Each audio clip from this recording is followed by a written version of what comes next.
I am filing 311 CRPC petition to re-examine the surgeon. CWA Dr. Shaji. ನಿಮ್ report ಅಲ್ಲಿ ತಲೆ ಬಲಭಾಗಕ್ಕೆ eight ಬಿದ್ದಿರೋದಕ್ಕೆ ಸತ್ತೋಗಿದಾರಂತ ನಿಮ್ ಪೋಸ್ಟ್ ಮಾರ್ಟಮ್ ರಿಪೋರ್ಟ್ ಅಲ್ಲಿ ಬರ್ದಿದ್ದೀರಲ್ವಾ? ಅದು ಬಿಯರ್ ಬಾಟ್ಲಲ್ಲಿ ಹೊಡೆದಿದ್ದಿಂದ ಆಗಿದೆ ಏಟಾ ಏನು? ಇಲ್ಲ, ಬಿಯರ್ ಬಾಟ್ಲಿಂದ ಹೊಡೆದಿರೋದಕ್ಕೆ ಸತ್ತಿದ್ದಾರೆ ಅಂತ ಅನಿಸ್ತಾ ಇಲ್ಲ. ಅದು ಅಲ್ಲದೆ ಬೇರೆ ಯಾವುದಾದ್ರೂ ವಸ್ತುವಿಂದ ತಲೆಗೆ ಸ್ಟ್ರಾಂಗ್ ಆಗಿ ಹೊಡೆದಿರ್ಬೋದು. ಇಲ್ಲ ಅಂದ್ರೆ ಆ ವ್ಯಕ್ತಿ ಕೆಳಗಡೆ ಬಿದ್ದಿದ್ರಿಂದ ಜೋರಾಗಿ ಏಟ್ ಬಿದ್ದು ಸತ್ತಿರ್ಬೋದು.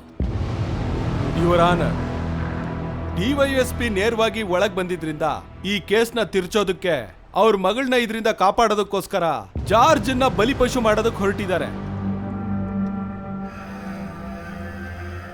ರೀನಾ ಸ್ಟೀಫನ್ ಹೊಡೆದಿದ್ದು ಕೊಲ್ಲಬೇಕು ಅನ್ನೋ ಉದ್ದೇಶದಿಂದಲ್ಲ, ತಪ್ಪಿಸ್ಕೊಂಡು ಓಡೋಗೋದಕ್ಕೆ.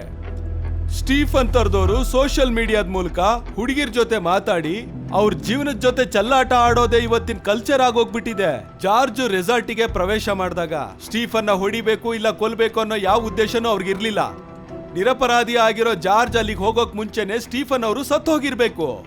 ಅದು ಅಲ್ದೇನೆ ಅವ್ರಿಗೆ ಮತ್ತೆ ಜಾಸ್ತಿ ಆಗಿ ಕೆಳಗ್ ಬಿದ್ದು ಸತ್ತೋಗಿರೋ ಅವಕಾಶ ಇರ್ಬೋದು.